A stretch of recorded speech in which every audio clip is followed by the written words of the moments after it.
Good afternoon, everyone, and welcome to the World of Stage Players production of A Midsummer Night's Dream.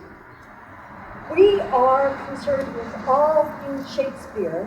We're affiliated with the Concord Players on Walden. Recently, we've begun to expand our Shakespeare offerings. In the spring, we had workshops, acting workshops here at the library. And this summer, for the first time, we're going to be doing 2 plays instead of 1. So we're doing Midsummer Night's Dream, and then later in September, we're going to be doing Richard II, starting September 9th. So if you are interested in all things Shakespeare, please look us up on the Concord Players website at concordplayers.org. So for tonight's performance, there's one difference between the cast list in your program and who we have here today. John Linden, who's playing Mustard Seed and Snout, is going to be, Mustard Seed and Snout will be played by Nick Murnier. So with that, I thank you again for coming, and please enjoy A Midsummer Night's Dream.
Kiss me hard before you go.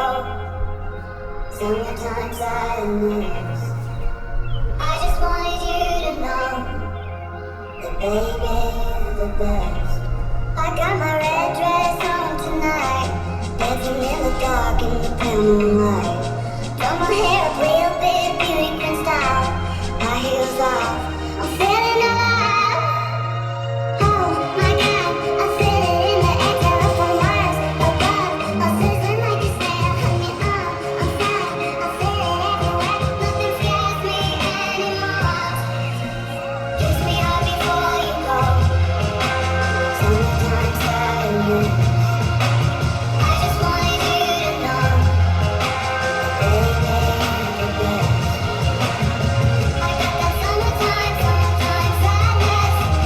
Summertime sadness. Got that summertime sadness. Oh, I'm feeling electric tonight. Cruising down the coast, going about 99. Got my back, baby, got my head on my side. I know if I go, I'll die happy tonight. Oh my God, I feel it in the air, telephone wires above. I'm sizzling like a snare, hug me up, I'm fine. I feel it everywhere, nothing scares me anymore. Kiss me hard before you go. Sometimes I lose. I just wanted you to know, baby, you're the best. I got that summertime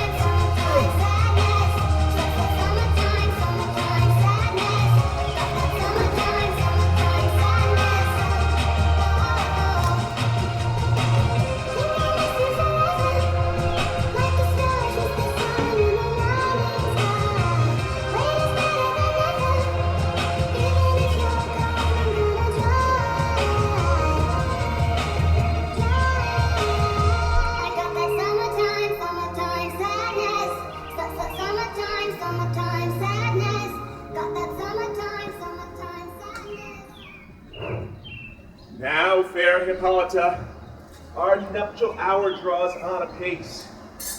4 happy days bring in another moon. But oh, methinks how slow this old moon wanes. She lingers in my desires, like to a stepdame, or a dowager long withering out a young man's revenue. 4 days will quickly steep themselves in nights. 4 nights will quickly dream away the time, and then the moon, like to a silver bow new bent in heaven, shall behold the night of our solemnities. Hippolyta, I woo thee with my sword, and won thy love by doing thee injury. But I will wed thee in another key, with pomp, with triumph, and with revelling. Happy be Theseus, our renowned duke. Thanks, good Aegeus. What's the news with thee? Full of vexation come I, with complaint against my child. My daughter, Hermia. Stand forth, Demetrius. My noble lord, this man hath my consent to marry her. Stand forth, Lysander. And my gracious duke, this man hath bewitched the bosom of my child. Thou, Lysander, thou hast given her rhymes and interchanged love tokens with my child. Thou hast by moonlight at her window sung with feigning voice verses of feigning love. Thou hast given her bracelets of thy hair, rings, gauds, conceits, knacks, nosegays, sweetmeats, messengers of strong prevailment in unhardened youth. Hast thou filched my daughter's heart, turned her obedience, which is to stubborn harshness. And my noble duke, be it so she will not hear, before your grace consent to marry with Demetrius, I beg the ancient privilege of Athens. As she is mine, I may dispose of her, which shall either be to this gentleman or to her death, according to our laws immediately provided in that case. What say you, Hermia? Be reminded, fair maid, that to you your father should be as a god, one that composed your beauties, yea, and one to whom you are but a form in wax, imprinted by him, and within his power to leave the figure or disfigure it. Demetrius is a worthy gentleman. So is Lysander. In himself he is, but in this kind, lacking your father's voice, other must be considered the worthier. I would my father look but with my eyes. Rather your eyes should with his judgment look. I do entreat your grace to pardon me. I know not by what power I am made bold, nor how it may concern my modesty in such a presence as this to plead my thoughts, but I beseech your grace that I may know the worst that may befall me in this case if I refuse to wed Demetrius. Either to die the death, or to abjure forever the society of men. Therefore, fair Hermia, question your desires.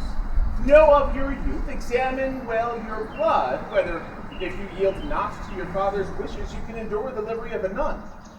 For I to be in shady cloister mute, a barren sister all your days, chanting faint hymns to the cold, fruitless moon. Thrice blessed are they that can so master their blood and undergo this maiden pilgrimage. But earthlier happy is the rose distilled, than that which withering on the virgin thorn grows, ages, and dies in single blessedness. So will I grow, so live, so die, my lord, ere I will my virgin patent up unto his lordship, whose unwished yoke my soul consents not to give sovereignty. Take time to pause.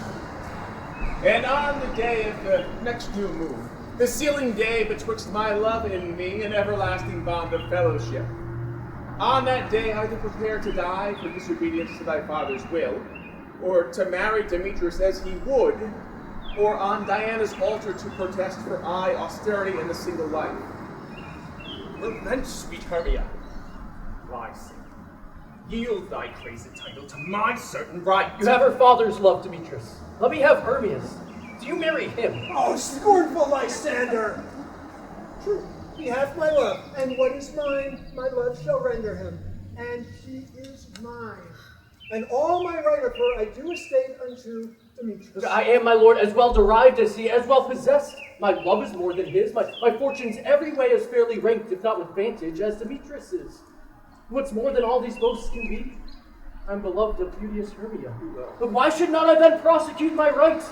Well, Demetrius, I'll avouch it to his head, made love to Nadar's daughter Helena and won her soul. And she, sweet lady, devoutly dotes in idolatry upon this spotted and inconstant man. I must confess I had heard so much, and thought to speak with Demetrius thereof, but being overfull of self-affairs, my mind did lose it. But Demetrius come, Aegeus come, go with me, I have some private schooling for you both. And for you, fair Hermia, look to arm yourself to fit your fancies to your father's will, or else yield you up to the law of Athens, which by no means we can extenuate, but to either death or avowed single life. Come, my Hippolyta. What cheer, my love? But Demetrius and Aegeus shall go ahead.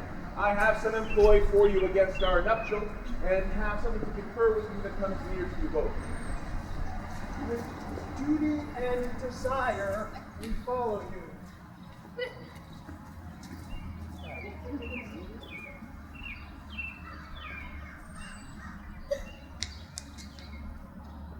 How now, my love? Why is your cheek so pale? How chance the roses there do fade so fast? Belike for want of rain, which I could well beteem them from the tempest of my eyes. Ay me, for aught that I could ever read, could ever hear by tale or history, the course of true love never did run smooth. If then true lovers have been ever crossed, it stands as an edict in destiny. Therefore let us teach our trial patience, because it is a customary cross, as due to love is thought and beauty and sighs, which is the tears, fortunes and sorrows. The good persuasion. Therefore hear me, Hermia. I have a widow aunt, a dowager of great revenue, and she hath no child. From Athens is her house remote 7 leagues, and she respects me as her only son. There, gentle Hermia, may I marry thee. Into that place the sharp Athenian law cannot pursue us. If thou lovest me, then steal forth thy father's house tomorrow night, and in the wood, a league without the town, where I did meet thee once with Helen, to do observance to the morn of May, there will I stay with thee. My good Lysander, I swear to you by Cupid's strongest bow, by his best arrow with the golden head, by the simplicity of Venus's doves, by all the vows that ever men have broke, in number more than ever women spoke. In that same place thou hast appointed me. Tomorrow truly I will be with thee. Deep promise, love. Look, here comes Helena. Oh, that's me, fair Helena. Whither away? Call you me fair? Fair again unsay. Demetrius loves your fair. Happy fair. Teach me how you look and with what art you sway the motions of Demetrius' heart. I frown upon him, yet he loves me still. Oh, that your frowns could teach my smile such skill. I give him curses, yet he gives me love. Oh, that my prayers could such affections move. The more I hate, the more he follows The me. more I love, the more he hateth me. His folly, Helena, is none of mine. No. None but your beauty, which for that foe were mine. Take comfort. No more shall see my face. My Lysander and myself shall fly this place. Before the time I did Lysander see, seemed Athens like a paradise to me. Oh, then what graces in my love do dwell, that he hath turned a heaven unto a hell. Helen, to you our minds we will unfold. Tomorrow night when Phoebe doth behold her silver visage in the watching glass, decking with liquid pearl the bladed grass, the time that lover's flight doth still conceal, through Athens' gates that we devise to steal. And in that same wood where often you and I upon faint primrose beds were wont to lie, emptying our bosoms of their counsel sweet, there my Lysander and myself shall meet, and thence from Athens turn away our eyes, to seek new friends and stranger companions. Farewell, sweet playfellow. Pray thou for us. Good luck grant thee, thy Demetrius. Keep word, Lysander. We must starve our sight from lovers' food till morrow deep midnight. I will, my Hermia. Helena, adieu. As you on him, Demetrius, dote on you. How happy some or other some can be. Through Athens I am thought as fair as she, but what of that? Demetrius thinks not so. He will not know what all but he do know. And as he errs, doting on Hermia's eye, so am I admiring of his qualities. Things base and vile, holding no quantity, love can transpose to form and dignity. Love looks not with its eyes, but with its mind. Therefore is winged Cupid painted blind, for in love's mind hath no judgment taste, wings and no eyes, figure in unheedy haste. Therefore love is said to be a child, because in choice he is often beguiled, as waggish boys in games forswear, so is the boy love perjured everywhere. For ere Demetrius met Hermia's eyes, he hailed down oaths that were only mine. And from some heat from Hermia fell, so he dissolved in showers of oaths did melt.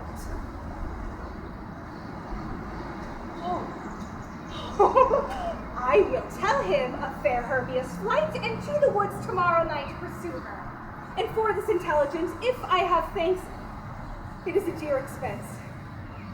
But herein I mean to enrich my pain, to have his sight thither and back again.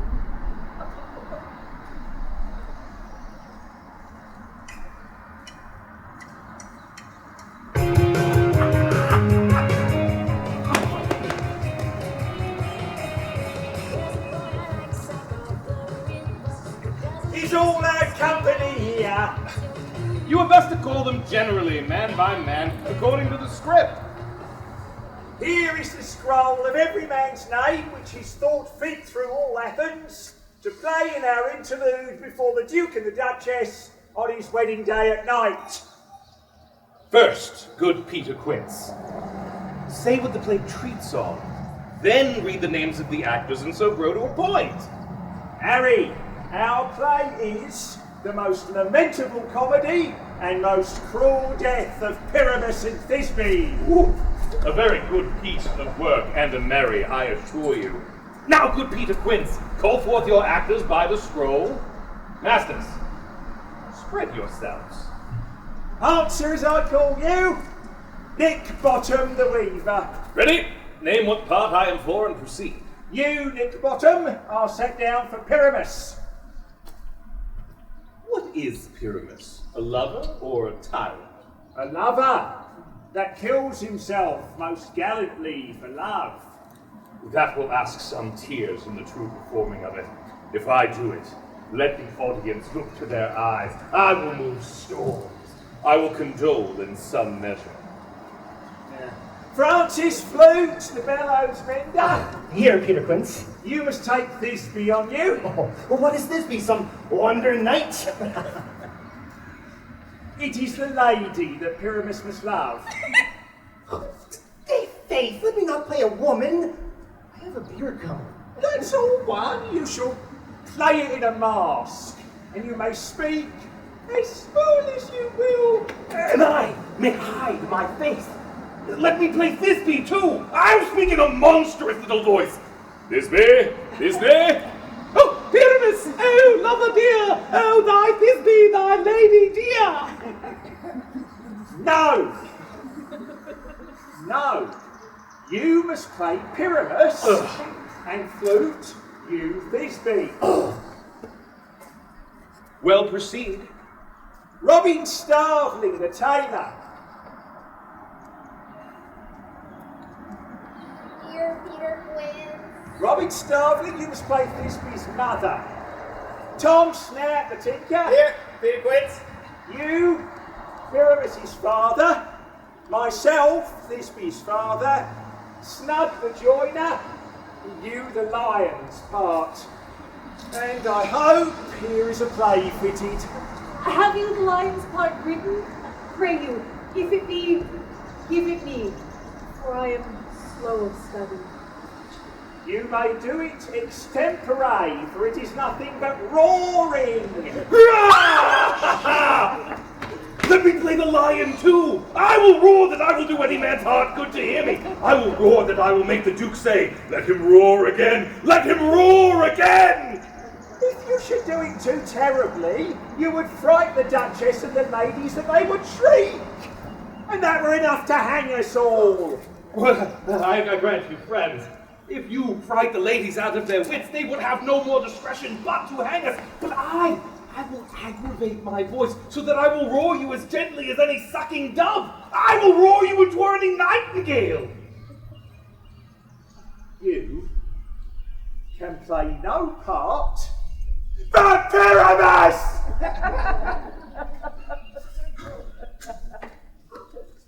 Oh!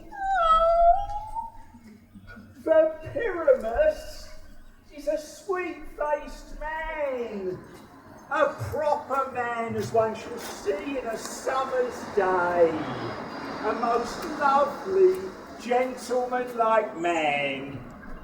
Therefore, you must needs play Pyramus. Well, I will undertake it. What beard were I best to play? What you will. I will discharge it either in your straw-colored Masters, here are your scripts, and I am to entreat you, request you, and desire you to con them by tomorrow night, and meet me in the palace wood without the town by moonlight. There will we rehearse, for if we meet in the city, we shall be dogged with company, and our devices known. In the meantime, I will draw a bill of properties such as our play wants. I pray you, fail me not. We will meet, and there we may rehearse more obscenely and courageously. Take pains. Be perfect. Adieu.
The king doth keep his revels here tonight. Take heed the queen come not within his sight, for Oberon is passing fell in wrath that she as her attendant hath a lovely boy stolen from the Indian king. He never had so sweet a changeling. Jealous Oberon would have the child, knight of his train, to chase the forest wild, but she, perforce, withholds the loved boy, crowns him with flowers, makes him all her joy, and now they never meet. In grove or green, by fountain clear or spangled starlight sheen, oh, but they do swear, and all their elves for fear creep into acorn cups in the height of their. Unless I mistake your shape and making flight, or else you are that shrewd and knavish sprite, called proud and good fellow. Are you not she that frights the maidens of the military? Skin milk sometimes over the word, and goodness makes the breathless housewives churn. And sometimes make you think that they are no harm. Misleading night walkers laughing at their harm. Those that hobgoblin called you and my sweet puck. You do their work and they shall have good luck. Are you not she? Thou speakest right. I am that merry wanderer of the night. I jest to Oberon and make him smile. But room, fairies. Here comes Oberon. Dear my mistress, would that he were gone.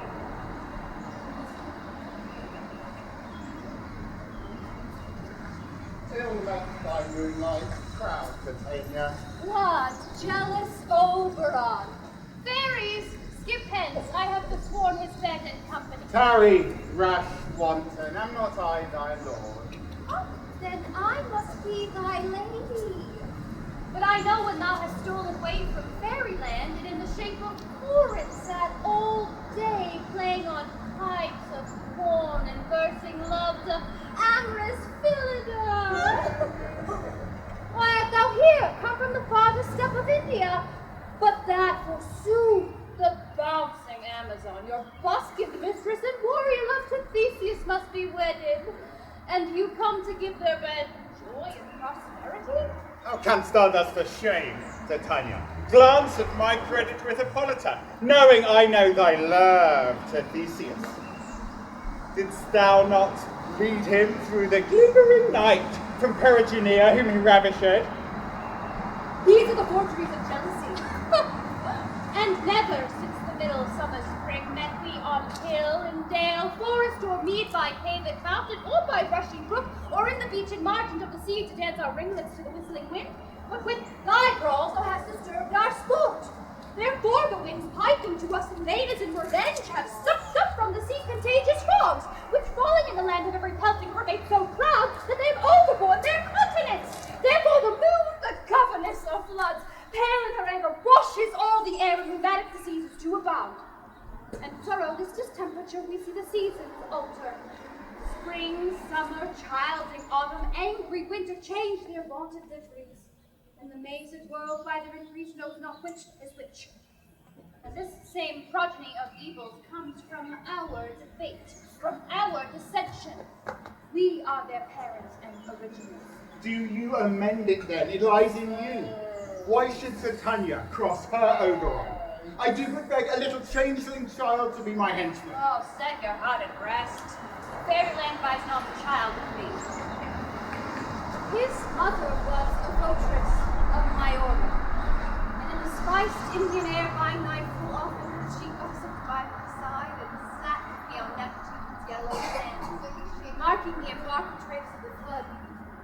But she with pretty and with swimming gait following her womb, then rich with my young squire would imitate and sail upon the land to fetch me trifles and return again as from a voyage, rich with merchandise. But she, being mortal, of that boy did die. And for her sake do I rear up her boy, and for her sake I will not part with him. How long within this wood intends you stay? Perchance till after Theseus' wedding day.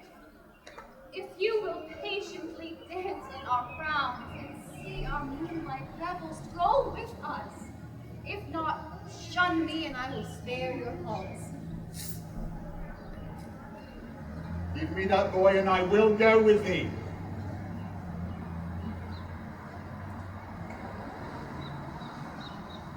Not for thy fairy kingdom.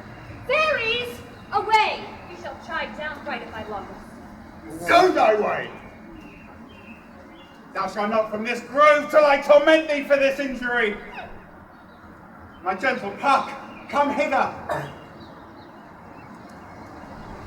Thou rememberest, since once I sat upon a promontory and heard a mermaid on a dolphin's back uttering such dulcet and harmonious breath that the rude sea grew civil at her song, and certain stars shot madly from their spheres to hear the sea maid's music. I remember that very time I saw, but thou couldst not, flying between the cold moon and the earth, Cupid, all armed. A certain aim he took at a fair vestal throned by the west, and loosed his love shaft smartly from his bow, as it should pierce 100,000 hearts. Yet marked I where the bolt of Cupid fell. It fell upon a little western flower, before milk white, now purple, with love's womb. And maidens call it love in idleness. Fetch me that flower, the herb I showed thee once. The juice of it on sleepy eyelids laid will make or man or woman madly dote upon the next live creature that it sees. Fetch me this herb, and be thou here again ere the Leviathan can swim a league. I'll put a girdle round about the earth in 40 minutes. Having once this juice, I'll watch Titania when she is asleep, and drop the liquor of it in her eyes. The next thing then she waking looks upon, be it lion, bear, on wolf or bull, on meddling monkey or on busy ape, she shall pursue it with the soul of love. And ere I take this charm from off her sight, as I could take it with another herb, I'll make her render up her page to me. Who comes here? I'm invisible and will overhear their conference. Love thee not, therefore pursue me not. Where is Lysander and fair Hermia? The one us, the other slain. Thou toldst me they were stolen out of this wood, and here am I, and woe within this wood because I cannot meet my Hermia. Hence, get thee gone and follow me no more. Leave you your power to draw, and I will have no power to follow you. Do I entice you? Do I speak you fair? Or rather, do I not, in plainest truth, tell you I do not, nor I cannot love you? And even for that, I do love you more. I am your spaniel. And Demetrius, the more you beat me, the more I will fawn on thee. Use me but your spaniel. Spurn me, strike me, neglect me. Only give me leave, unworthy as I am, to follow you. What worser place can I beg for in your love? And yet, a place of higher respect than with me than to use as you use your dog.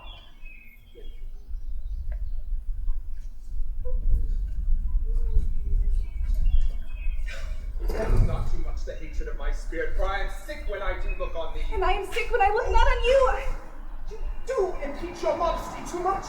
To leave the city and commit yourself in the hands of one that loves you not? To trust the opportunity of night to the ill counsel of a desert place with the rich worth of your virginity? Your virtue is my privilege. It is not night when I do see your face. Therefore I think I am not in the night. Nor does these woods lack any worlds of company, because you, in my respect, are all of the world. Then how can it say that I am alone when all of the world is here to look upon me? I'll run from you, and hide me in the brakes, and leave thee to the mercy of wild beasts. The wild have no such heart as you. I will not stay thy questions. Let me go. Or, if thou follow me, do not believe that I shall do thee mischief in the wood. Aye, in the temple, in the town, in the field, you do me mischief. Aye, Demetrius, you are wronged to set a scandal on my sex. We cannot fight for love as men may do. We should be wooed, and we're not made to woo. I will make a heaven of a hell to die upon the hand I love so well. Fare thee well then. Ere he do leave this grove, thou shalt fly him, and he shall seek thy love. Hast thou the flower there? Welcome, wanderer. Aye, there it is. I pray thee give it me. I know a bank where the wild thyme blows, where oxlips and the nodding violet grows quite over canopy, with luscious woodbine, with sweet musk roses, and with eglantine. There sleeps Titania sometime of the night, lulled in these flowers with dancing delight. And with the juice of this, I'll streak her eyes and make her full of hateful fantasies. Take down some of it, and sink through this grove. A sweet Athenian lady is in love with a disdainful youth, Anoint his eyes, but do it when the next thing he espies may be the lady. Thou shalt know the man by the Athenian garments he hath on. Affect it with some care, that he may prove more fond on her than she upon her love. And look thou meet me ere the first cock crow. Fear not, my lord. Your servant shall do so.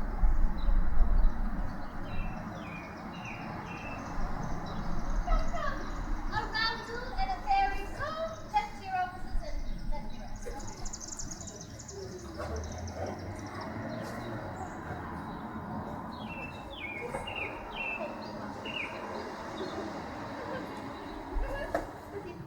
Spotted snakes with double tongue, thorny hedgehogs be not seen, newts and blindworms do no wrong, come not near our fairy queen.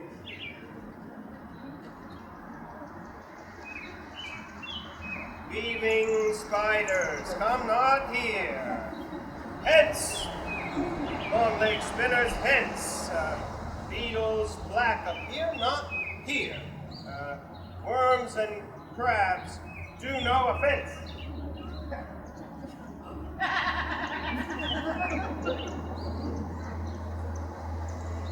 Hence away, now all is well. One aloof stand sentinel.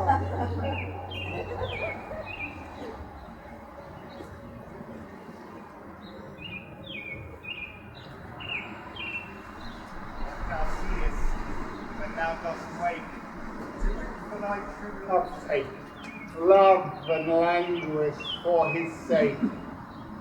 Be it ounce or patch or bear, hard or boar with bristled hair, in thy eye it shall appear when thou wakest. It is thy dear, when some vile thing is near.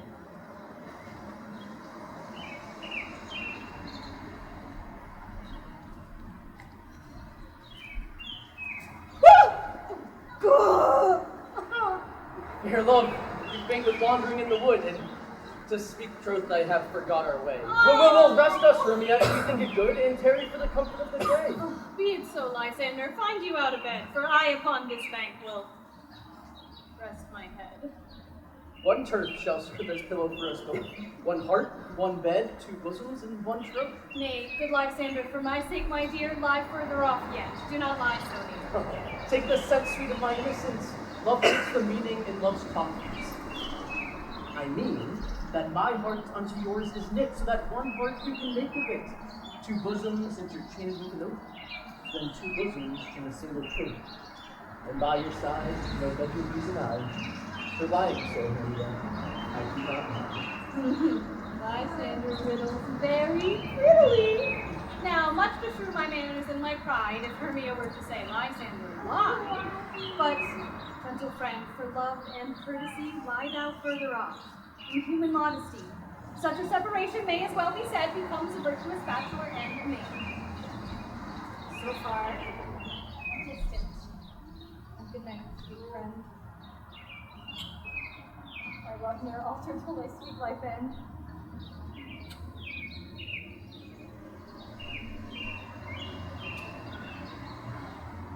Amen. Amen to that fair prayer, say I, and then end life when I end loyalty. Here is my bed. Sleep give thee all his rest. With half that wish the wisher's eyes be pressed. Through the forest have I gone, but Athenian felt I mountain upon whose eyes I might approve this flower's force of stirring love. Night and silence, who is here? Who the weeds of Athens he doth wear?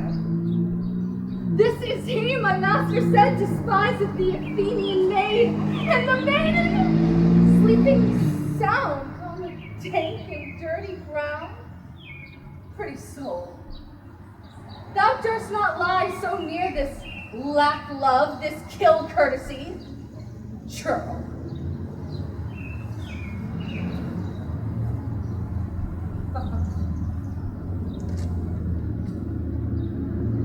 Upon thy eyes I throw all the power this charm doth own.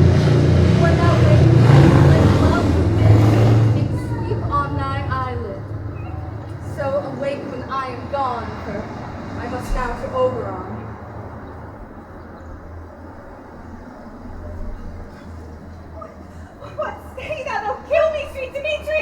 charge me hence, and do not haunt me thus. But wilt thou leave me? Do not so! Stay. On my peril, I alone will go.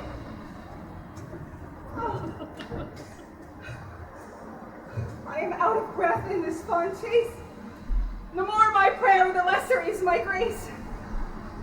Oh, happy Hermia is wherever she lies, for she has blessed and attractive eyes. How came her eyes so bright, not with salt tears? If so, mine are often washed than hers.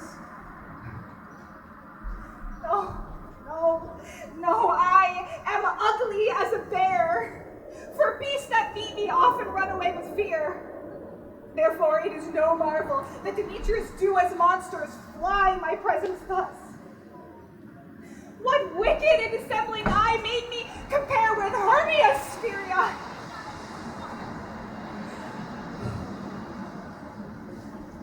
Oh, who is here? Lysander? Dead or alive, I see no blood, no wound. Lysander, if you live, good sir, awake! Oh! Run through fire I will for thy sweet sake, transparent Helena. Nature shows her art that through thy bosom lets me see thy heart. Where is Demetrius? Oh, how fit a word is that vile name to perish on my soul. Do not say so, Lysander, do not say so. What though he loves your Hermia, Lord? What though yet Hermia still loves you? Then be content. Content with Hermia? No, I do repent the tedious minutes I with her have spent. Not Hermia, but Helena I love. Oh, who would not change a raven for a dove? The will of man is by his reason swayed, and reason says you are the worthier maid. Things growing are not right until their season, so I, being young, till now right not to reason. Wherefore was this keen mockery born? When at your hands did I deserve such a scorn? It is not enough, young man, that I never nor never can deserve such a sweet look from Demetrius' eye, that you must flout my insufficiencies? Good truth, you do me wrong, good sooth, in such a disdainful manner me to woo? Fare thee well. Force, I must confess, I thought you a lord of more true gentleness. Oh, that one lady should be refused, therefore another should be abused. She sees not Hermia. Hermia, slip thou there, and never mayst thou come Lysander near. Oh, help me, Lysander! Do thy best to pluck this crawling serpent from my breast! Oh, why me? For pity, what a dream was here! Lysander, look how I do quake with fear! We thought a serpent ate my heart away, and you sat smiling at his cruel prey. Lysander! Lord! What? Removed? Out of hearing? Gone? Alack, where are you? Speak! And if you hear, speak loud, love!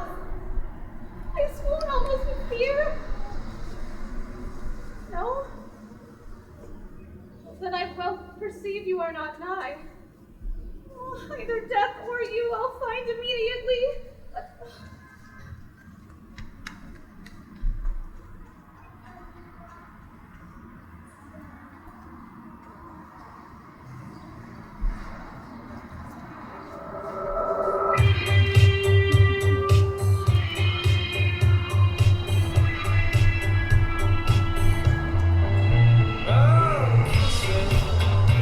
Are we all met?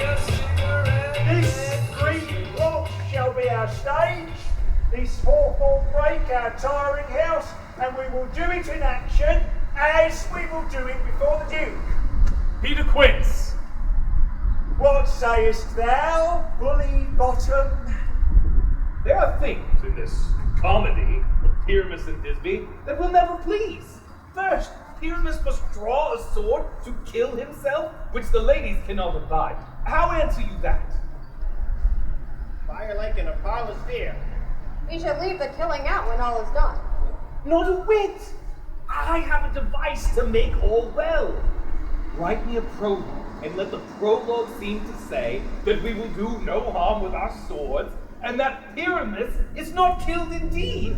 For a more better assurance, tell them that I, Pyramus, am not Pyramus, but Bottom the Weaver. This will put them out of fear.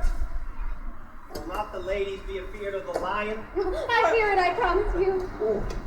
Masters, you ought to consider with yourselves. To bring in, God shield us, a lion among ladies is a most dreadful thing. For there is not a more fearful wildfowl than your lion living, and we ought to look to it. Well, then let another prologue say that she is not a lion. Nay! You must name her name. And half her face must be seen through the lion's neck, and she herself must speak through thus, or to the same effect. Ladies, or fair ladies, I would wish you, or I would request you, or I would entreat you not to fear, not to tremble, my life for yours. If you think I come hither as a lion, it were pity of my life. I am indeed no such thing. I am a woman, as other women are. And there indeed, let her name, and tell them plainly she is Snug the Joiner. Well, it shall be so, 2 prologues. But there is 2 hard things. That is, to bring the moonlight into a chamber, for you know Pyramus is beneath by moonlight. Don't the moon shine the night we play our play? Calendar, look in the almanac, find out moonshine. Yes, it does shine that night. Why then, may you leave a casement of the great chamber window where we play open, and the moon may shine in at the casement. Aye. Or else, one must come in with a bush of thorns and a lantern, and say she comes to disfigure or to present the person of moonshine. Then there is another thing. We must have a wall in the great chamber, for Pyramus and Thisbe says the story did talk through the chink of a wall. You can never bring in a wall. What say you, Bottom? Some man or other must present wall. And let him have some loam, or some plaster, or some rough cast about him to signify wall. If that may be, then all is well. Come, sit down, every mother's son, and rehearse your parts. And Pyramus, you begin when you've spoken your speech. Enter into that break, and so everyone according to his cue. What hempen homespuns have we swaggering here? So near the cradle of the fairy queen? What? A play toward? I'll be an auditor. An actor too, perhaps, if I see cause. Speak, Pyramus! Thisbe, stand forth. Thisbe!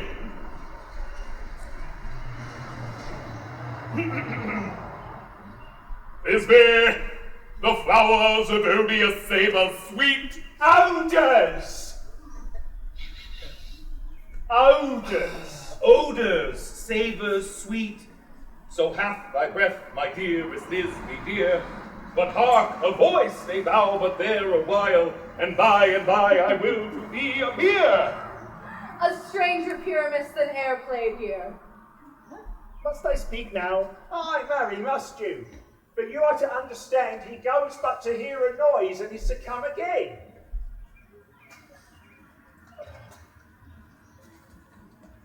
Most radiant Pyramus.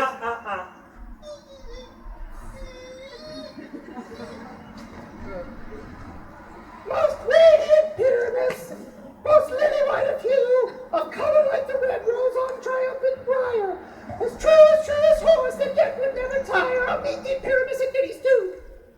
Ninus to man. Why, you must not speak that yet, that you answer to Pyramus. You speak all your part at once, cues and all. Pyramus, enter. Your cue is past, it is never tire. Oh. As true as horse, and yet would never tire. If I were fair his me, I were only thine. No, monstrous! Oh, strike me a haunting! Fly, masters! Fly, masters!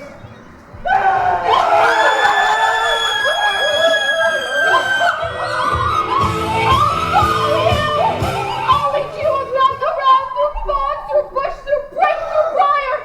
Sometime a horse I'll be, sometime a hound, a hog, a headless bear, sometimes a fire, and neigh, and grunt, and bark, and roar, and burn like horse, hound, hog, bear, fire, in every turn.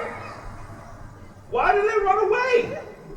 This is a knavery of them to make me afeard. Bless thee, madam! What do I see on thee? What do you see? You see an asset of your own, do you? Bless thee, madam! Bless thee! Thou art translated!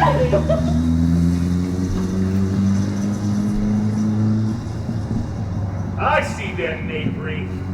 This is to make an ass of me. To fright me if they could. But I am not afraid. I will not stir from this place, do what they can. I will walk up and down here, and I shall sing, that they will hear I am not afraid. The moose will pop so black of hue with all its tawny bill. The frost will whip his note so true. The wren with the dull quill. What angel wakes me from my flowery bed? The finch, the sparrow, and the lark, the plain song cuckoo grey, whose note full many a man doth mock, and dares not answer nay. I pray thee, gentle mortal, sing again. My ear is much enamored of thy note, so is mine eye enthralled to thy shape. In thy fair virtues, force perforce doth move me on the first view to say, to swear. Oh, I love thee. Methinks, mistress, you should have little reason for that. And yet, to say the truth, reason and love keep little company together nowadays. More the pity that some honest neighbors will not make them friends. Thou art as wise as thou art beautiful. Not so, neither. But if I had wit enough to get out of this wood, I would have enough to serve mine own turn. Out of this wood do not desire to go. Thou shalt remain here, whether thou wilt or no. I am a spirit of no common rate. The summer still doth tend upon my stick, and I do love thee. Therefore, go with me. I'll give thee fairies to attend on thee, and they shall fetch thee jewels from the deep and sing whilst thou unpressed flowers dost sleep. And I will purge thy mortal grossness so that thou shalt like an airy spirit. Go!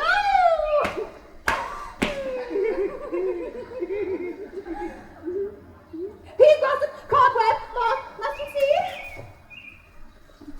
Ready? And I. And I. And I. Where shall we go?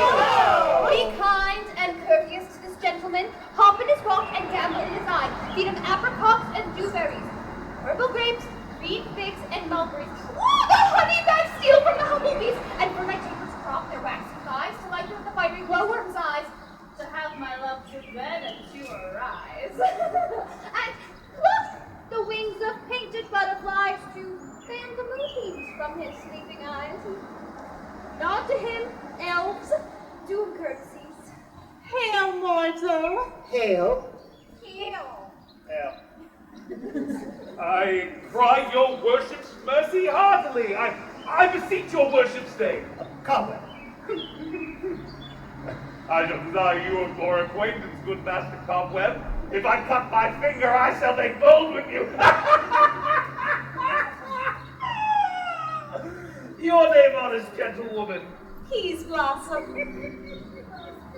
I pray you, commend me to Mistress Squash, your mother, and Master Feast God, your father!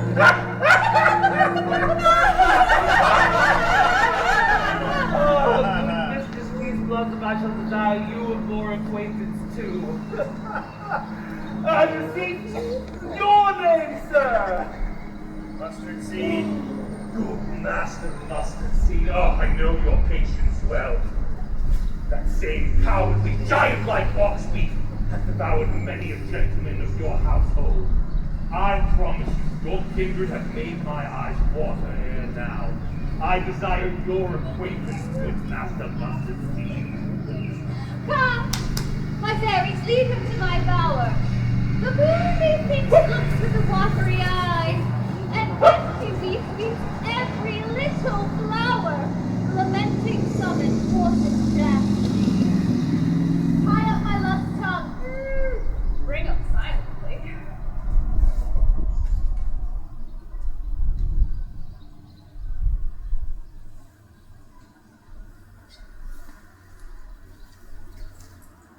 I wonder if Titania be awake, then what it was that next came in her eye which she must dote on in extremity. How now, mad spirit? What night rule now about this haunted grove? My mistress with a monster is in love. Okay.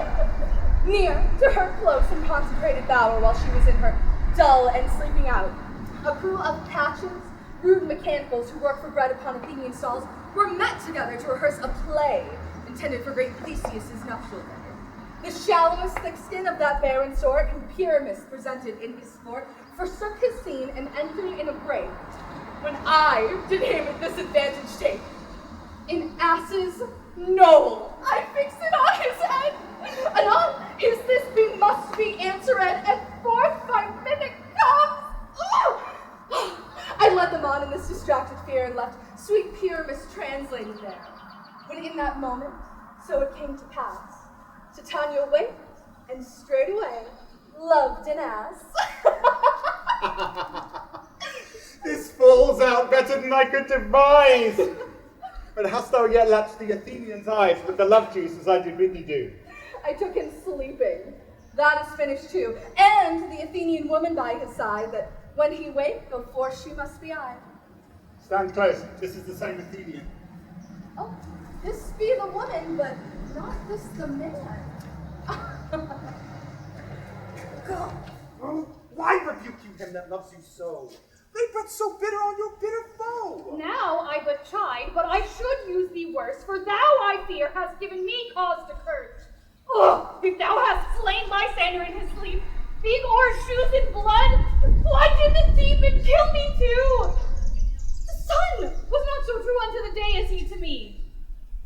Would he have stolen away from sleeping Hermia? It cannot be, but thou hast murdered him. So should a murderer look, so dead, so grim. So should the murder look, and so should I. Pierce the heart with your stern. Yet you, the murderer, look as bright, as clear, as on your knees. What's this to my Lysander? Where is he? Ah, good Demetrius, wilt thou give him me? I'd rather give his carcass my hands. Out, dog! Out her! Ah, thou drivest me past the bounds of maiden patience! Hast thou slain him then? You spend your passion on a misprized mood. I am not guilty of Lysander's blood, nor is he dead! For aught that I can tell. I pray you then tell me that he is well. And if I could. The library's closed in. Therefore. A privilege to never see me more.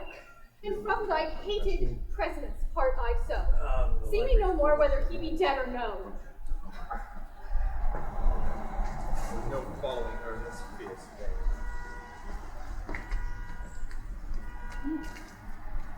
Here, therefore, for a while I will remain. So sorrow's heaviness doth heavier grow, for death at night don't sleep, not sorrow alone. Which Now in some slight measure it would pay if for his tender here I make some stay. What hast thou done? Thou hast mistaken quite, and laid the love juice on some true love sight. About the wood, go, swifter than the wind, and Helen of Athens look thou find. On fancy sick she is, and pale and cheer, with sighs of love that costs the fresh blood dear. By some illusion, see thou bring her here, I'll charm his eyes against she do appear. I go, look how I go, swifter than arrow from Tartar's bow. Flower of this purple dye, hit with Cupid's archery, sink in apple of his eye. When his love he doth espy, let us shine as gloriously as the Venus of the sky, if thou waitest when she be by. Look of her for remedy. Captain of our fairy band, Helena is here at hand, and the youth mistook by me, pleading for a lover's fee. Shall we therefore pageant see? Lord, what fools these mortals be! Stand apart. The noise they make will cause Demetrius to awake. Then will two at once woo one. This must needs be sport alone, for these things do best please me that befall preposterously. Why should you think that I should woo in scorn? Scorn and derision never come in tears. When I vow, I weep, and vows so born in their nativity all truth appears. How can these things in me seem scorn to you, wearing the badge of hate to prove them true? You do advance your cunning more and more.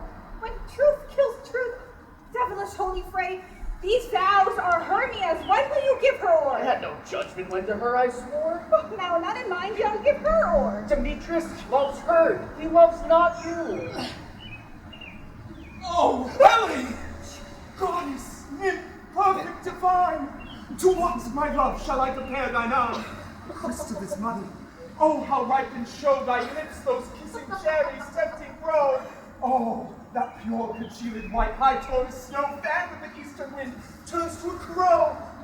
When thou holdst up thy hand, oh, let me kiss this princess of pure white, this seal of bliss.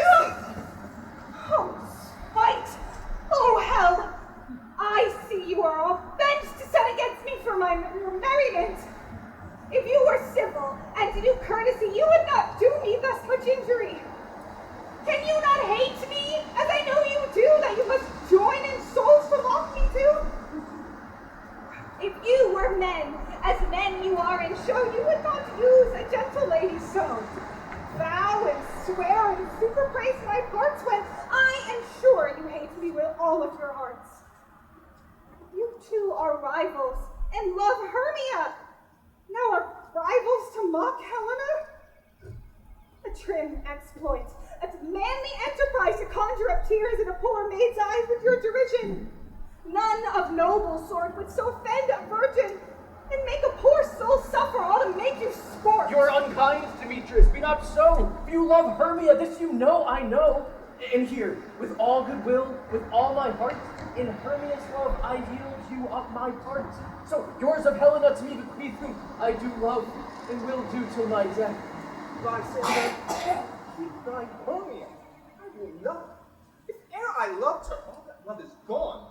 My heart to her but as guest-wise sojourned, and now to Helen it is overturned, there to remain. No, Helen, it is not so. Disparage not the faith thou dost not know, lest to thy peril now abided dear.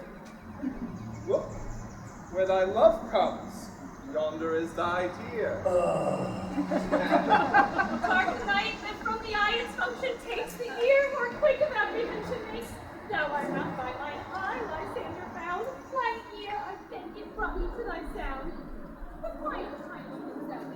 Why should he stay whom love doth press to go? What love could press Lysander from my side? And Lysander's love that would not let him bide. There, Helen, who more in gilds a night than all you fiery O's and eyes of light. Why seekest thou me? Cannot this make thee know the hate I bear thee made me leave thee so? You speak not as you think, it cannot be. No. She is one of this confederacy. I now see they have joined all three to fashion in this false sport in spite of me. Hermia, most ungrateful maid, have you conspired? Have you, with these, contrived to bait me with this foul derision? Is all the counsel, the sisterhood vows, the hours we have spent with me, and the hasty foot of time for parting us, is that all forgot? All school day friendships? All childhood innocence? We, Hermia, we grow together like a double cherry, seeming parted, but yet a union in partition. Two lovely berries molded on one stem, with two seeming bodies but with one heart. And will you rent our ancient love asunder to join with men in scorning your poor friend? 'Tis not friendly, 'tis not maidenly. Our sex, as well as I, may chide you for, but I alone do feel the injury.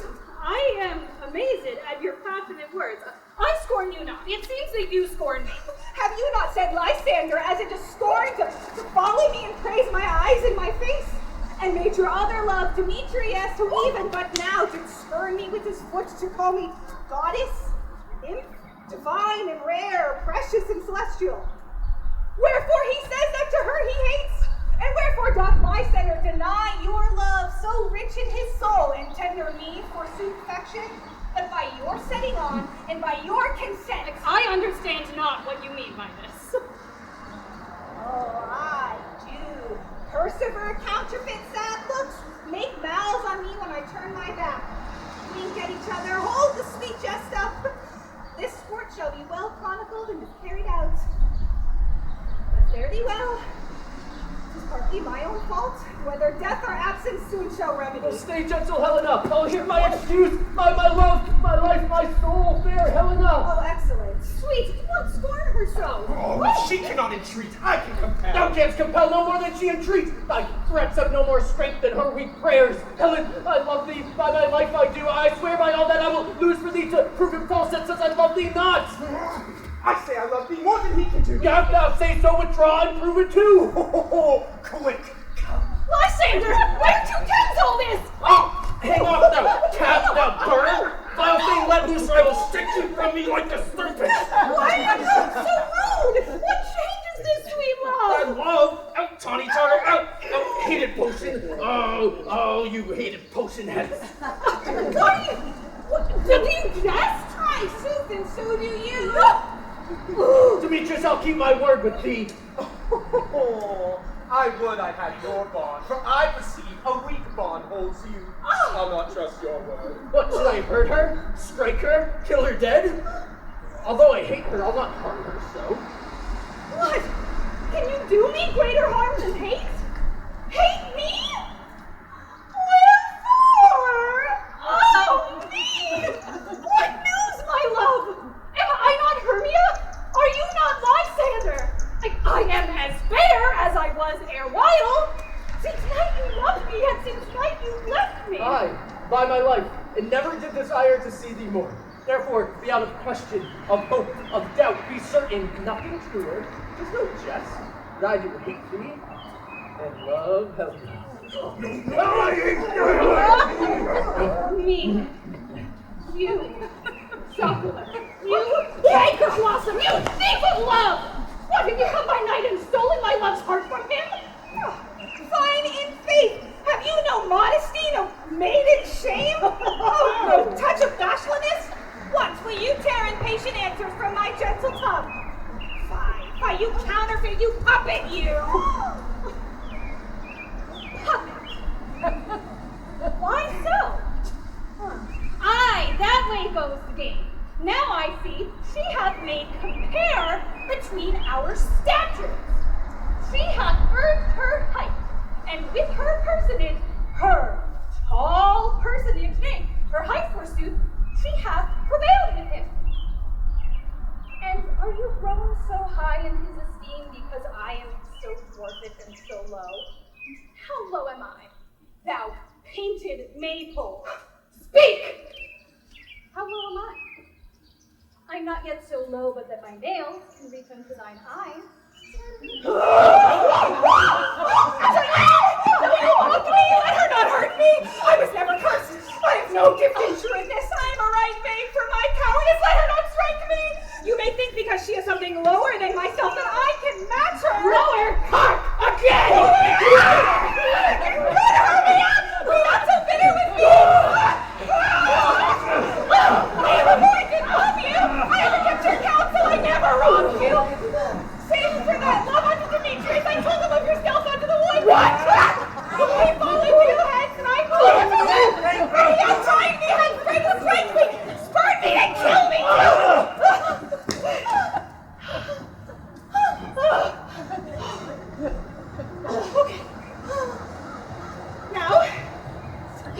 quiet, though, and I will bear my folly back to Athens and follow you no further.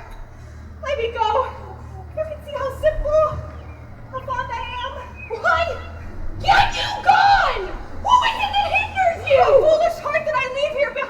Oh, what lies here? No, it's Demetrius! Oh, she shall not harm thee, Helena. Be not afraid.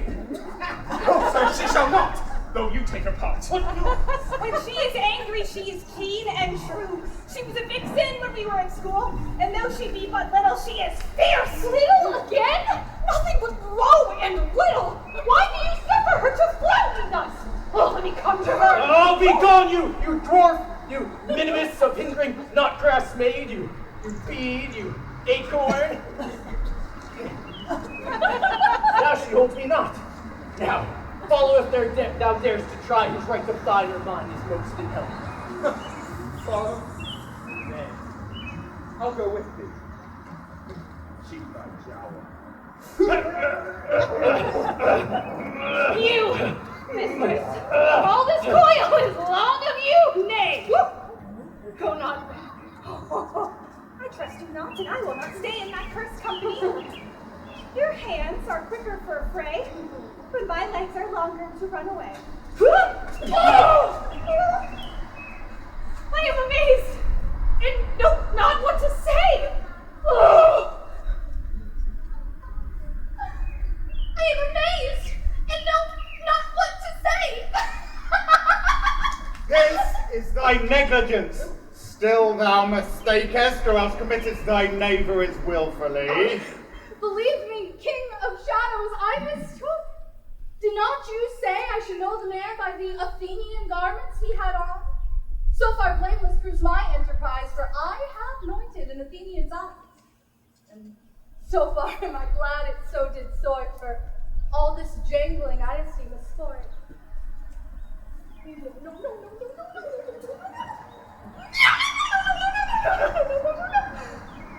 Thou seest these lovers seek a place to fight. I therefore, Robin, overcast the night, and lead these testy rivals so astray, as one come not within another's way. Like to Lysander, sometime frame thy tongue, then stir Demetrius up with bitter wrong, and sometime rail thou like Demetrius, and from each other look thou lead them thus. Till o'er their brows death counterfeiting sleep, with leaden legs and batty wings doth creep. Then crush this turn into Lysander's eye. When they next wake, all this derision will seem a dream, fruitless vision. And back to Athens shall the lovers wend, with league whose date till death shall never end. Whilst I in this affair do thee employ, I'll to my queen and beg her Indian boy, and then I will her charmed eye release from monsters' feud, and all things shall be peace. Up and down, up and down. I will lead them up and down.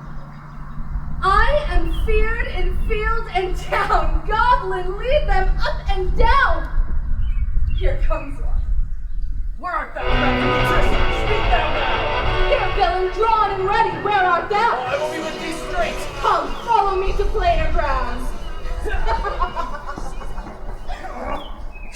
Lysander, speak again, thou runaway, thou coward, art thou fled? Speak! In some bush where dost thou hide thy head? Thou coward, art thou bragging to the stars, telling the bushes thou look for wars and wilt not come? Come, recreant, come thou child, I'll whip thee with a rod. It is defiled to draw the sword on thee. Yeah?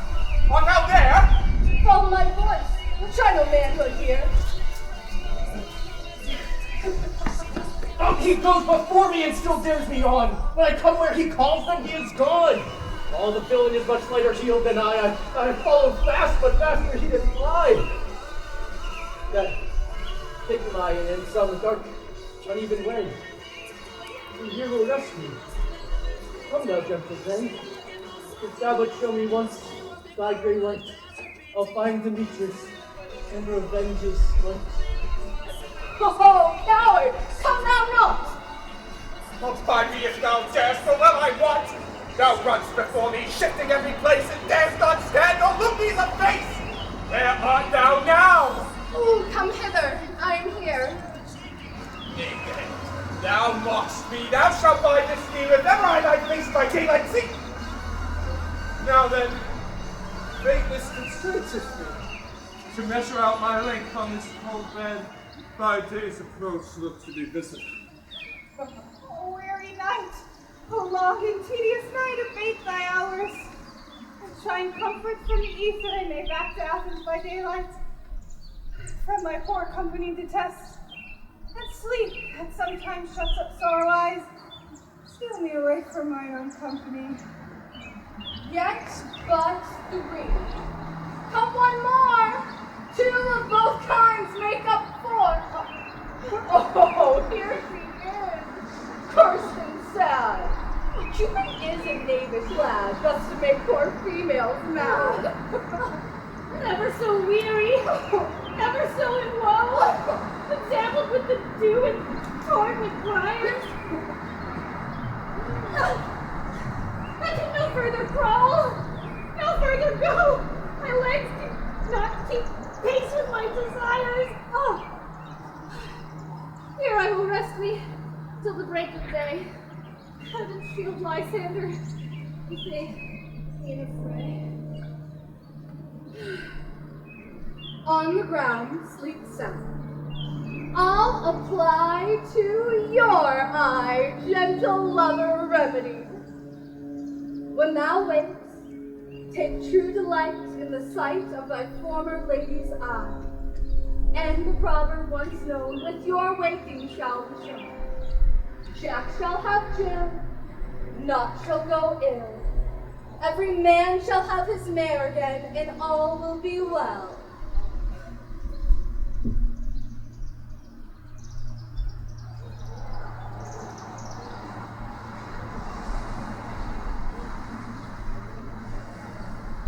Come, sit thee down upon this flowery bed, whilst I thy amiable cheeks do coy, and stick moss roses in my sleep head, and kiss thy large fair ears.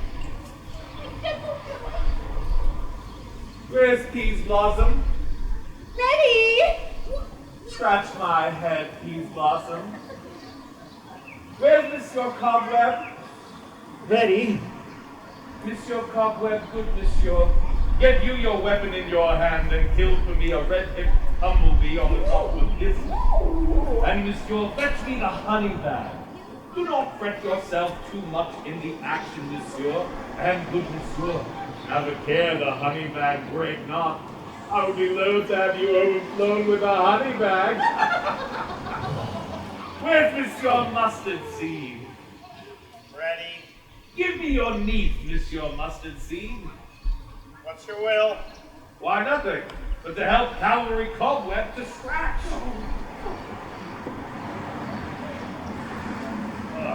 I must have a barber, Monsieur, when he thinks I am marvelous hairy about the face, and I am such a tender ass, if my hair do but scratch me, I must vanish. Wilt thou hear some music, my sweet love? I have a reasonable good ear in music. Let's have the tongs and the bows. Oh, say, sweet love, what thou desires to eat. Truly, a peck of provender. I could munch your good dry oats. Methinks I have a great desire for a bottle of hay. Good hay, sweet hay, have no fellow. I have a venturous fairy that will seek the squirrel's board and fetch me new nuts. I'd rather have a handful or two of dried peas, but I pray you, let your people not stir me. I have an exposition of sleep come upon me. Oh, sleep, sleep, and I'll wind thee in my arms. Fairies, be gone, and be always away.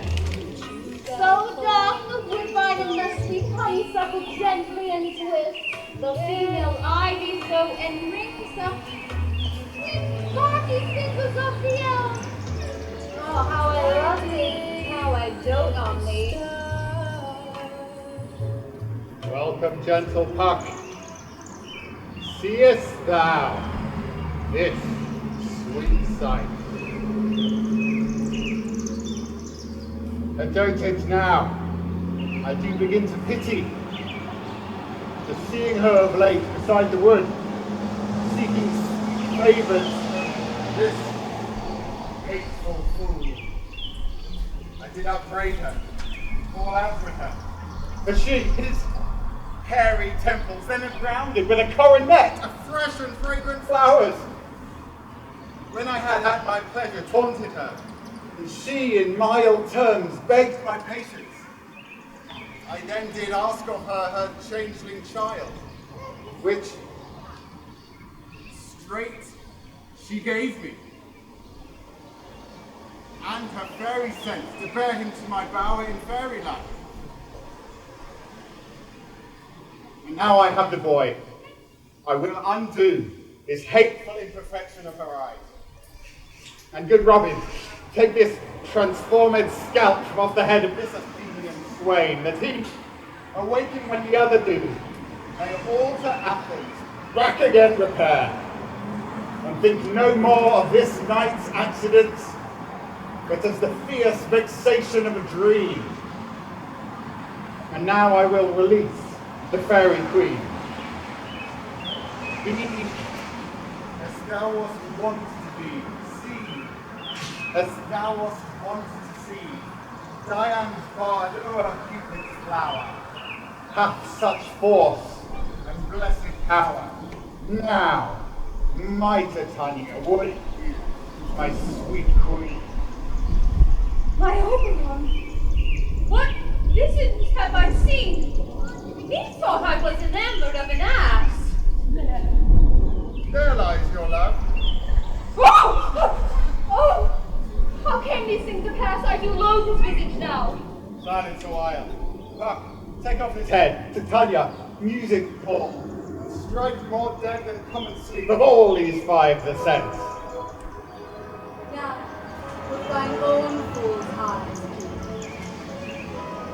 Sound, music, come, my queen, take hands with me, and rock the ground whereon these sleepers be. Now thou and I are new in amity, and will tomorrow midnight solemnly dance into Theseus' house triumphantly, and bless into all fair prosperity. There shall the pairs of faithful lovers be wedded, with Theseus all in jollity. Fairy King, attend and mark, I do hear the morning lark. Then, my queen, sun, we after tonight's day, we, the globe can compass soon, swifter than the wandering moon. Come, my lord, and in our flight, tell me how it came this night that I, sleeping here, was found with these lovers on the ground. And since we have the ballad of the day, my love will hear the music of my hands. We will, fair queen, up to the mountain top, and mark the musical confusion of hounds and echo in conjunction. I was with Hercules and Cadmus once, when in a wood of Crete they bathed the bear with hounds of Sparta. Never did I hear such gallant chiding, for besides the groves, the skies, the fountains, every region near seemed all one mutual cry. Never did I hear so musical as this bird, such sweet thunder. My hounds are bred out of the Spartan kind, so fluted, so sanded, and from their heads are hung ears to sweep away the morning dew. Crook kneed and dew-lapped like Thessalian bulls, but mouths matched like bells, each over each. A more tunable cry was never hollow to, nor cheered with horns in Crete, Sparta, nor in Thessaly. Judge when you hear it. But soft, what nymphs are these? My lord, this is my daughter here asleep. This is Sarah. And this, Demetrius is. And this, Helena. Oh, meet our Helena. I neither of them being here together. No doubt they rose early to observe the rites of May, and hearing our intent, came in grace of our solemnity. But speak, Aegeus, Is this not the day that Hermia is to give her choice? Oh, it is, my lord. Bid the huntsman wake them with his horns.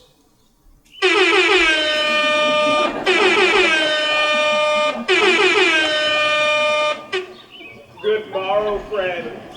The St. Valentine's is past. Begin these woodbirds but to couple now? Pardon, my lord. I pray you all stand up. I know you two are rival enemies. How came this gentle concord to the world that hatred and jealousy are so far apart to sleep by hate and fear no enmity? My lord, I shall reply amazedly. Half sleep, half waking, but as of yet I swear I cannot truly say how I came here. But as yet I think, so truly what I speak, and now do bethinks me so it is. I came with Hermia. Our intent was to be gone from Athens, where we might be without the Athenian peril. Enough! Enough, my lord! You have enough! I beg the law upon his head! He's stolen away! Why? Demetrius, must you have defeated you and me? You of your wife! Me if we consent. I consent that she should be your wife. My lord, fair Helen told me of their stealth, this their purpose hither to this world, and I in fury hither followed them. And Helena in fancy followed me.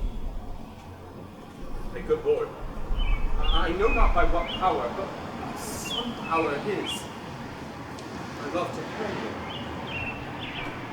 Haunted as the snow, it seems to me now as the remembrance of an idol god which in my childhood I did know. And all the faith, virtue of my heart, the object and the pleasure of mine eye, only her.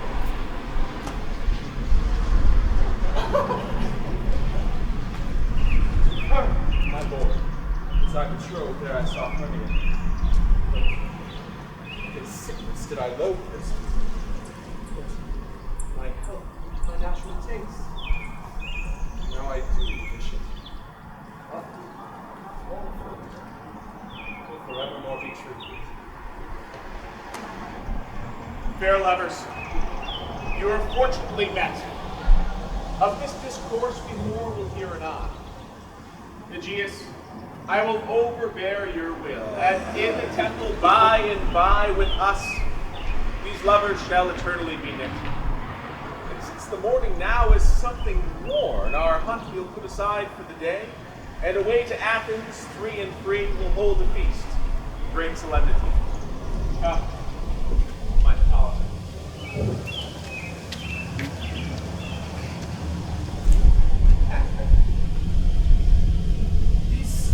Things seem small and undistinguishable, like far-off mountains turned into clouds. Methinks I see these things with parted eye, with everything seeming double. Methinks I have found Demetrius like a jewel. Mine own and not mine own. It seems to me that yet we sleep and dream. Do not you think the Duke was here? And bid us follow him? Yea, and my father. And Hippolyta. And bid us follow to the temple. And then we are awake. Let's follow him. And by the way, this would count our dreams.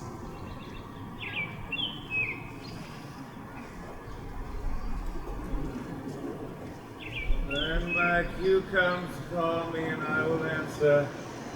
My next is most fair pyramid. Hey! Oh! Peter Quince? Flute the bellows mender?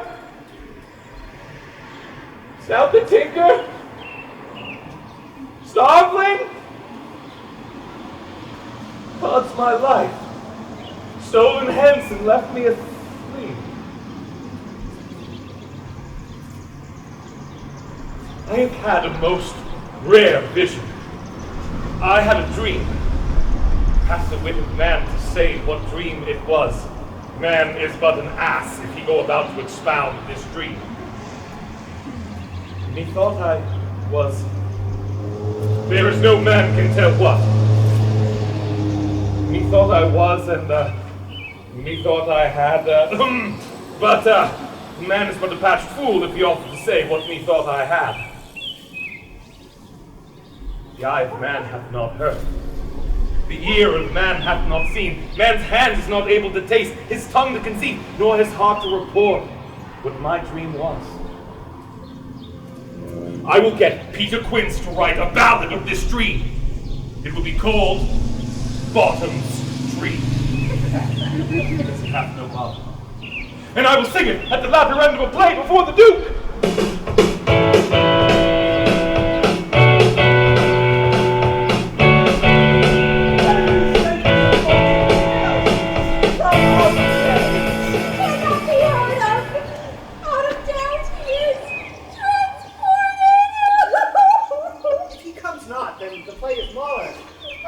It goes not forward, doth it? It is not possible. You have not a man in all Athens able to discharge Pyramus but he. Ye have simply the best wit of any handicraft man in Athens. Yea, and the best person too, and he is a very paramour for a sweet voice. Oh, so you should say paragon. A paramour is, God bless us, a thing of naught. Masters! The Duke hath come from the temple. There are 2 or 3 lords and ladies more merry. If our sport had gone forward, we had all been made men. Oh, sweet fully bottom, thus hath he lost 6 a day. During his life, he could not have escaped 6 a day, and the Duke had not given him 6 a day in playing Pyramus. I'll be hanged. He would have deserved it. 6 a day in Pyramus, or nothing. Where are these lads? Where are these hearts?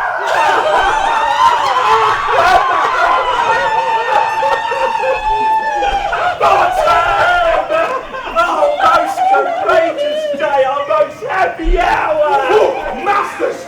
I am to discourse wonders, but ask me not what, for if I tell you I am no true Athenian, then let us hear, sweet bottom. Not a word of me. All I will tell you is that the Duke hath died. Get your apparel together. Good strings to your beard, new ribbons to your pumps. Every man look o'er his part. Meet presently at the palace. For the short and the long is, our play is preferred. In any case, let Thisbe have clean linen, and let her that play the lion pare not her nails. They may hang over for the lion's claws. And, most dear actors, eat no onions nor garlic, for we are to utter sweet breath. And I do not doubt but to hear them say, it is a sweet comedy. No more words! Away! Go away! Away! I wanna hear you say yeah. I wanna marry you more than I love a bone. Because I love you more than a king loves his own. And if we don't do the real thing, I gotta say I wanna More strange than true. I never will believe those antique fables, nor fairy toys. Lovers and madmen have such seething brains, such shaping fantasies that apprehend more than cool reason could ever comprehend. The lunatic, the lover, and the poet are of imagination all compact. One sees more devils than the vast hells could hold. That is the madman. The lover, all is frantic, sees Helen's beauty in a brow of Egypt. And the poet, a fine frenzy rolling, doth glance from heaven to earth, from earth to heaven.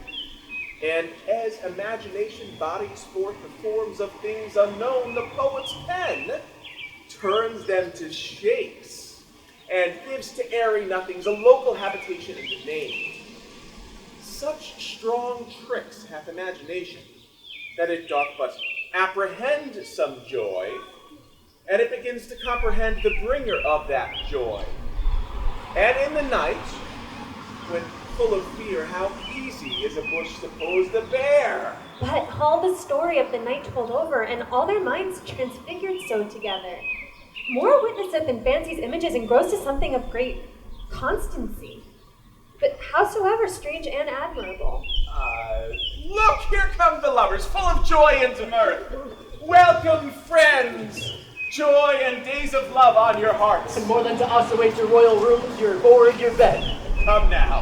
What dance, what masks shall we have to wear away this long age of 3 hours between our after supper and bedtime? Where's our usual manager of mirth? Is there no play to ease the anguish of a torturing hour? Call Philostrate! Here, mighty Theseus. What abridgment have you for us? What masks, what music? Is there no joy for us this evening? There is a brief. How many sports are ripe? Make choice of which your highness will see first. The Battle of the Centaurs is sung by an Athenian eunuch to the harp. Well, none of that. That have I told my love and glory of my kinsman Hercules. The riot of the tipsy bacchanals tearing the Thracian singer in their rage. That is an old device, and was playing when last I from Thebes came as conqueror. A tedious brief scene of young Pyramus and his love Thisbe. Very tragical mirth. Merry and tragic, tedious and brief? Why, this is hot ice and wondrous strange snow. How shall we make the concord of this discord? A play there is, my lord, some 10 words long, which is as brief as I have known a play. But by 10 words, my lord, it is too long, which makes it tedious. For in all the play, there's not 1 word apt, 1 player fiddle. And tragical, my noble lord, it is. For Pyramus therein doth the which when I saw rehearsed, I must confess made mine eyes water. But more merry tears the passion of loud laughter never shed. Who are they that do play it? Hard-handed men that work in Athens here, who never labored in their minds till now, and now have toiled their hard-breathed memories with the same play against your nuptial. Then we will hear it. No, my noble lord. It is not for you. I have put it over, and it is nothing in the world, unless you can find sport in their tents, extremely stretched and conned with cruel pain to do you service. I will hear that play, for never can anything be amiss when simple workmen put their minds to work. Bring them in. Take your places, ladies. I love not to see wretchedness overcharged and duty in his service perishing. My sweet lady, you will see nothing of the kind. She said they can do nothing in this kind. The kind are we to give them thanks for nothing. Our sport will be to take what they mistake, and what poor duty cannot do. Gentle respect must take in might not merit. So please your grace, the prologue is Send them in.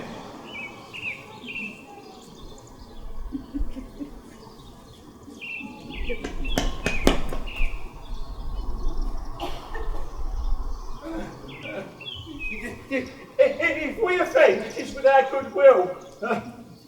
That you should think we come not to offend, but with goodwill. To show our simple skill, that is the true beginning of our end. That's the true beginning of our end. Consider then, we come but in despite. We do not come as minded to content you. Our true intent is all for your delight. We are not here. And that you should repent you, the actors are at hand, and by their show, you shall know all that you are like to know. This fellow doth not stand upon points. He hath read his prologue like a rough colt. He knows not the stops. Indeed, he hath played on his prologue like a child on a recorder. A sound, but not in government. It is like a tangled chain. Nothing amiss, but all disordered. Who is next?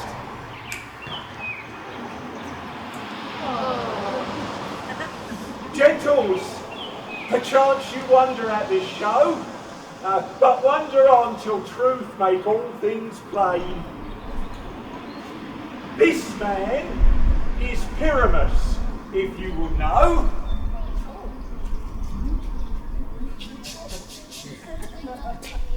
This, oh beauteous lady, Thisbe is Sir Dane. This man, with lime and rough cast, doth present war. That vile wall that did these lovers sunder, and through wall's chink or souls are they content to whisper, at the which let no man wonder. This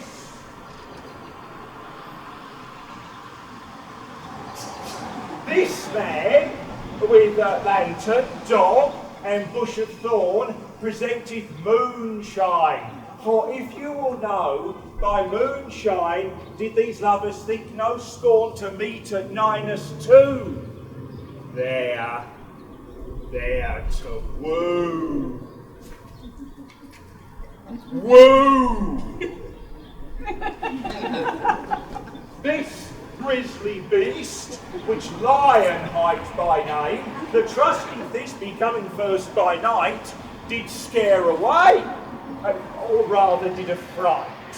And as she fled, her mantle she did fall, which Lion vile with bloody mouth did stain. Along comes Pyramus, sweet youth and tall, and finds his trusty Thisbe's mantle slain, whereat, with bloody blameful blade, he bravely broached his boiling bloody breast.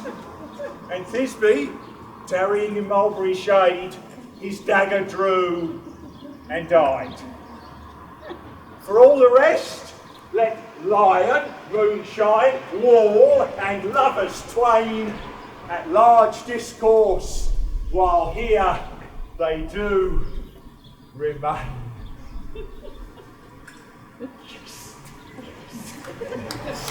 I wonder if the lion do be to speak. No wonder, my lord. One lion may, and many asses. In this same interlude it doth befall that I, one Snout by name, doth present wall. And such a wall, as I would have you think, had in it a crannied hole or chink, through which the lovers, Pyramus and Thisbe, doth whisper often, very secretly.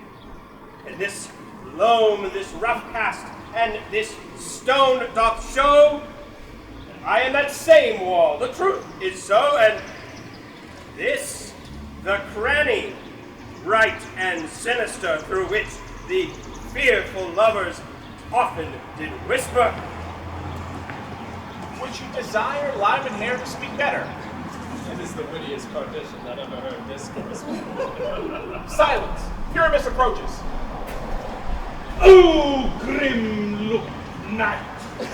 Oh, night, with hues black! Oh, night, whichever art when day is not! Oh, night! Oh, night! Alack, alack, alack! I fear my Thisbe's promises forgot! And thou, O wall, O sweet and lovely wall, that stands between her father's ground and mine! O wall, sweet wall, show me thy chink to blink through with mine eye! Thanks, courteous wall. Jove shield thee well for this. But what see I? No Thisbe do I see. O wicked wall through whom I see no bliss, cast me thy stones for thus deceiving me. Methinks the wall, being sensible, should curse again. No, sir. In truth, he should not. Deceiving me is Thisbe's cue. She is to enter and I am to spy her through the wall. You will see it will fall pat as I have told you. Yonder she comes.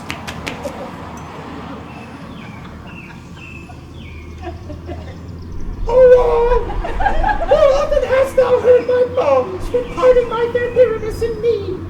My tender lips have often kissed thy stones. The stones with lion hair knit up in me. I see a voice! Now will I to the wall, and I can spy, and I can hear my Thisbe's face! Thisbe! My Pyramus, thou art my Pyramus, I think. Think what thou wilt, I am thy lover's grace, and like Lenander am I trusty still.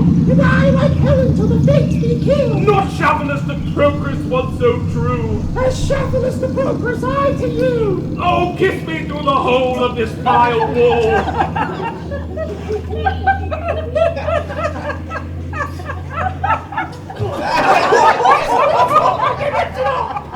Wilt thou at Ninny's tomb meet me straightway? Thy life, thy death, I come without delay.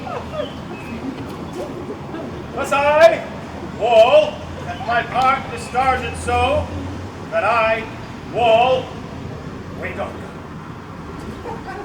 And now is the mural down between their two families. This is the silliest stuff that e'er I heard. The best in this are but shadows, and the worst are no worse, if imagination makes it so. It must be your imagination then, and not theirs. If we imagine them to be as they see themselves, they are not so bad indeed. But look, here come two noble beasts, a man and a lion. You, ladies, you, whose gentle hearts do fear the smallest, most monstrous mouse that creeps on the floor, may now, perchance, both quake and tremble here when lion, in wildest rage, doth roar. But know that I, one Snug the joiner, am a lion fell, nor else no lion stand. For if I, as lion, should come in strife unto this place, twere pity on my life. A very gentle beast and of good conscience. The very best of the beast that e'er I saw. This lion is a very fox for his valor.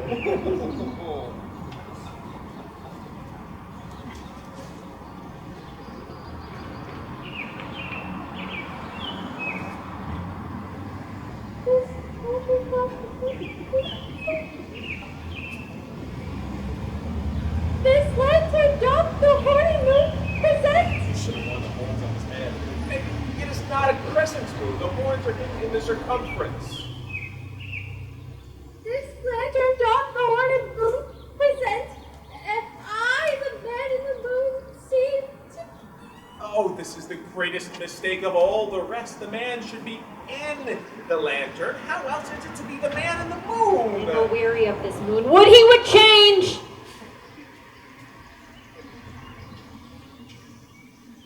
All I have to say is to tell you that this lantern is the moon, I, the man in the moon, this thorn bush, my thorn bush, and this dog, my dog. Why, all these should be in the lantern, for they are the moon. But silence, here comes Thisbe. This is old Minnie's tone. Where is my love?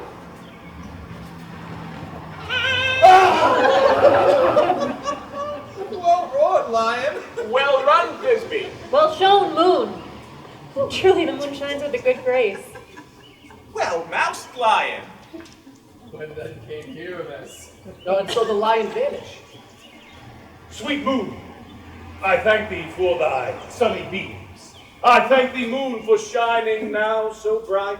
For by thy gracious golden glittering gleams, I trust to take of truest Thisbe's sight.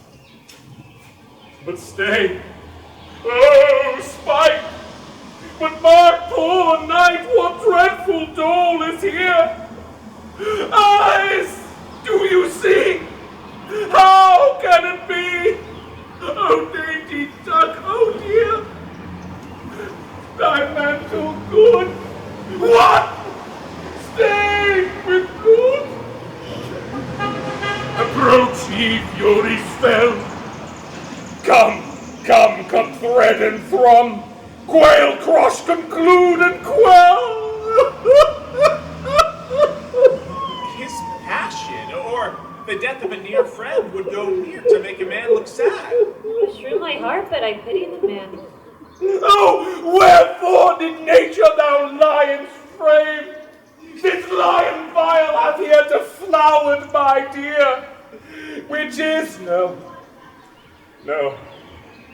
which was the dearest dame that loved, that lived, that liked, that looked with cheer.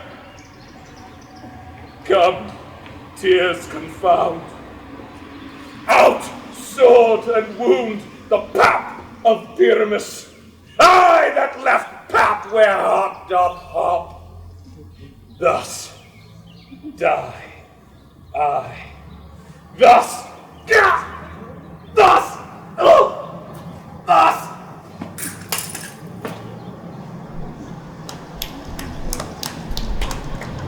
Now am I dead. Now am I fled. My soul is in the sky. Tongue, lose thy light. Moon, take thy flight. Now die. Die. Die. Die. Die.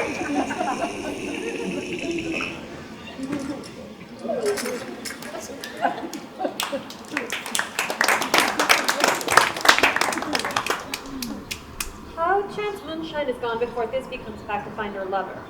She will find him by the stars. And here comes Thisbe. Her passion ends the play. Methinks she shouldn't use a long one for such a Pyramus. I hope she will be brief.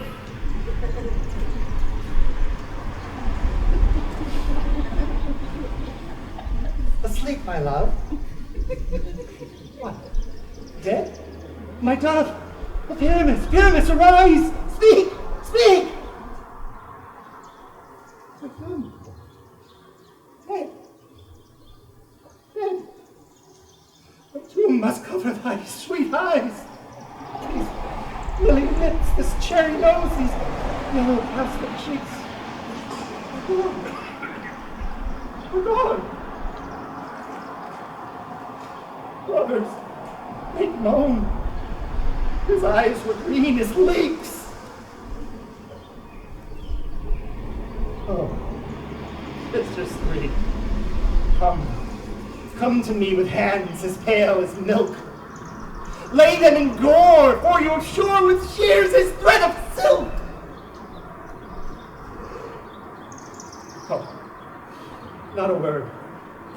Come, trusty sword, come blade, my breast imbue. And farewell, friends. Thus Thisbe ends. Adieu. Adieu. Adieu.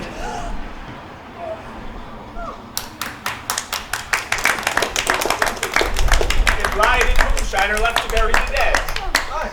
And wall two. No! I assure you, the wall is down that parted their fathers. Will it please you to see the epilogue? Or hear a workhouse dance between two of our company? No epilogue, for no excuse is needed.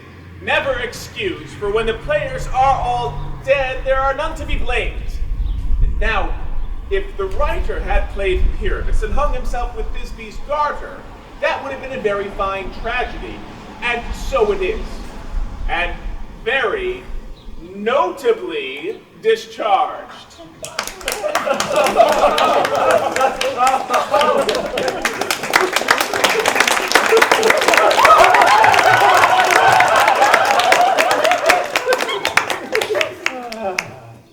The iron tongue of midnight half tolls 12.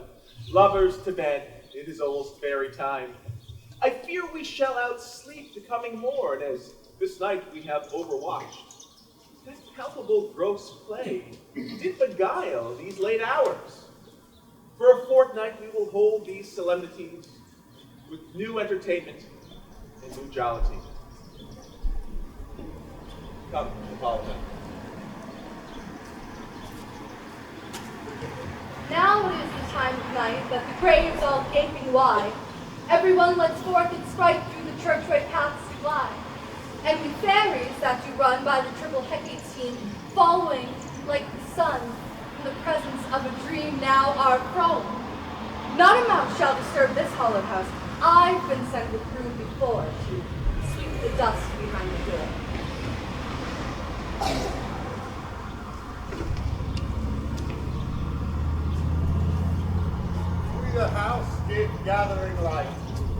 the dead and drowsy fire, every elf and fairy sprite, hop as light as bird from briar.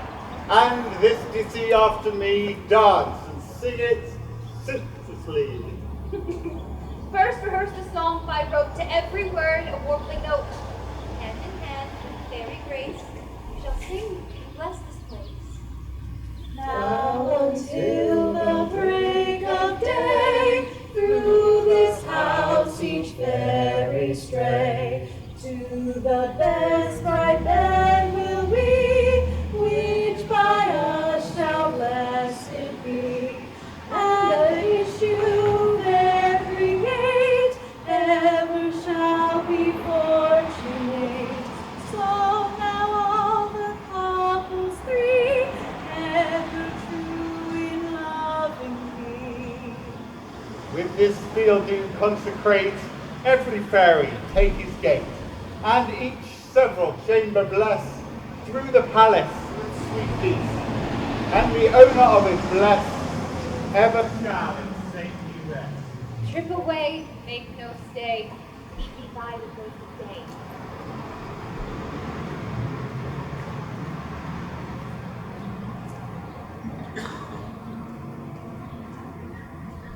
If we shadows have offended, think but this in all is mended, that you have but slumbered here while we visions did appear. And this weak and idle fiend, no more yielding but a dream. If you do not reprehend, gentles, we will mend. As I am an honest pup, if we have unearned luck, now to escape the serpent's tongue, we will make amends ere long. Or else the pup a liar call. So good night unto you all. Give me your hands if we be friends, and Robin shall restore amends.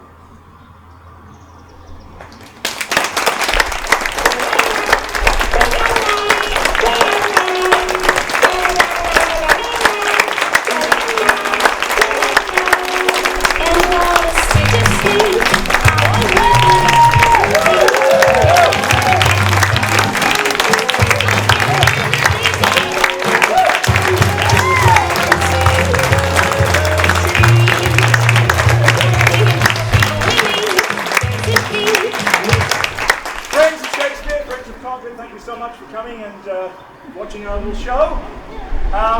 We normally send a beauteous lady out to do this bit, but Thisbe is exhausted, so she needs a rest. It takes a certain amount of funding to put a show like this on. Thisbe is particularly high maintenance. I mean, you saw the wig, it's thousands of dollars. So if you can dig into your pockets and give us a little support, we would be grateful for it. If that's not an easy thing for you to do, then we certainly don't expect it. Box here, director / mustard seed / now holding box. Thank you once again for coming.